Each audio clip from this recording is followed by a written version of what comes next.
बिस्मिल्लाहिर्रहमानिर्रहीम। अस्सलामु अलैकुम वरहमतुल्लाहि वबरकातुह। गफलत के सजदे।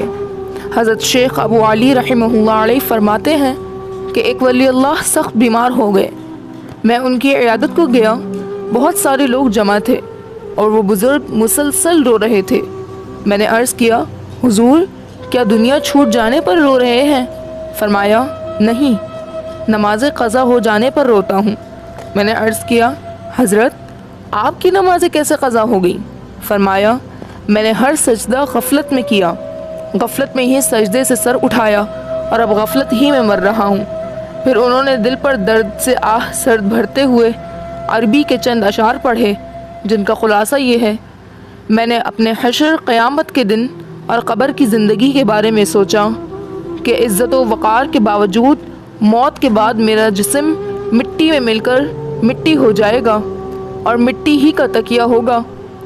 मैंने अपने हिसाब किताब और नामा अमाल मिलने के वक्त की रुसवाई पर गौर किया, मगर ए रब्बे ज़ुल जलाल, मेरी उम्मीदें तेरी रहमत से वाबस्ता हैं, तू ही ख़ताओं को माफ़ फरमाने वाला है। अज़ाब क़ब्र का एक अजीब हैरत अंगेज़ वाक़या। अब्दुल हमीद बिन महमूद मग़ूली कहते हैं कि मैं हज़रत अब्दुल्ला बिन अब्बास रज़ियल्लाहु ताला अन्हु की मजलिस में हाज़िर था। कुछ लोग आपकी खिदमत में हाज़िर हुए और अर्ज़ किया कि हम हज के इरादे से निकले हैं। जब हम ज़ातुस सफ़ाह, एक मकाम का नाम है, पहुँचे तो हमारे एक साथी का इंतकाल हो गया। चुनाचा हमने उसकी तजहीज़ व तकफ़ीन की, फिर कब्र खोदने का इरादा किया। जब हम कब्र खोद चुके तो हमने देखा कि एक बड़े काले नाग ने पूरी कब्र को घेर रखा है। उसके बाद हमने दूसरी जगह कब्र खोदी तो वहाँ भी वही सांप था। अब हम मैयत को वैसे ही छोड़कर आपकी खिदमत में आए हैं कि अब क्या करें? हज़रत अब्दुल्ला बिन अब्बास रज़ियल्लाहु ताला अन्हु ने फरमाया, ये सांप उसका वो बदअमल है जिसका वो आदी था। जाओ उसे उसी कब्र में दफन कर दो। अल्लाह की कसम, अगर तुम उसके लिए पूरी ज़मीन खोद डालोगे फिर भी वो सांप उसकी कब्र में पाओगे। बहरहाल उसे इसी तरह दफन कर दिया गया। सफ़र से वापसी पर लोगों ने उसकी बीवी से इस शख्स का अमल पूछा तो उसने बताया कि उसका ये मामूल था कि वो गल्ला बेचता था और रोज़ाना बोरी में से घर का खर्च निकाल कर उसी के बकदर भुस मिला देता था। गोया धोखे से भुस को गल्ले की कीमत पर फ़रोख्त करता था। तीसरा वाक़या, इंसान और जानवर में फ़र्क। शहर के इन गुंजान आबाद के एक बाग में दरख्त की एक टहनी पर चिड़िया और चिड़ा बैठे थे। अचानक चिड़िया ने चिड़े से सवाल किया, आज का इंसान इतना परेशान हाल क्यों है? चिड़े ने जवाब दिया, रिस्क की तलाश में। चिड़िया बोली, रिस्क की तलाश में तो हम भी रहते हैं मगर परेशान नहीं होते।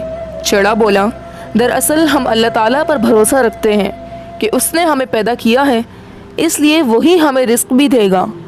लेकिन इंसान अपने आप पर भरोसा रखता है, उसके अलावा जो हमें मिलता है हम सब्र शुक्र करके खा लेते हैं, जबकि इंसान ज़्यादा से ज़्यादा की हिर्स में मुब्तला रहता है, इसलिए परेशान होता है। चिड़िया फ़ौरन बोली, अल्लाह सुब्हाना व तआला का लाख लाख शुक्र है कि हम इंसान नहीं हैं। चौथा वाक़या, ईसा अलैहिस्सलाम का शैतान को जवाब। एक दफ़ा शैतान ने हज़रत ईसा अलैहिस्सलाम से कहा कि आपका अक़ीदत तकदीर है कि इंसान को वही पेश आता है जो अल्लाह ताला ने उसकी तकदीर में लिखा है। आपने फरमाया, बेशक। शैतान ने कहा, अच्छा ज़रा इस पहाड़ से अपने आप को गिरा कर देखें, अगर अल्लाह ने आपके मुक़द्दर में सलामती लिख दी है तो फिर सलामत ही रहेंगे। आप अलैहिस्सलाम ने फरमाया, ऐ मलऊन, अल्लाह अज़्ज़ व जल ही को ये हक़ हासिल है कि वो अपने बंदों का इम्तिहान ले, बंदे को ये हक़ नहीं कि वो खुदाए अज़्ज़ व जल का इम्तिहान ले। अगर आपको ये वाक़यात पसंद आए हों तो इस वीडियो को लाइक करें, शेयर करें और कमेंट में अपनी राय का इजहार करना मत भूलें और हमारे चैनल MA वॉइस को सब्सक्राइब कीजिए ताकि आने वाली मज़ीद हर दिलचस्प वीडियो सबसे पहले आप तक पहुंच सके। शुक्रिया।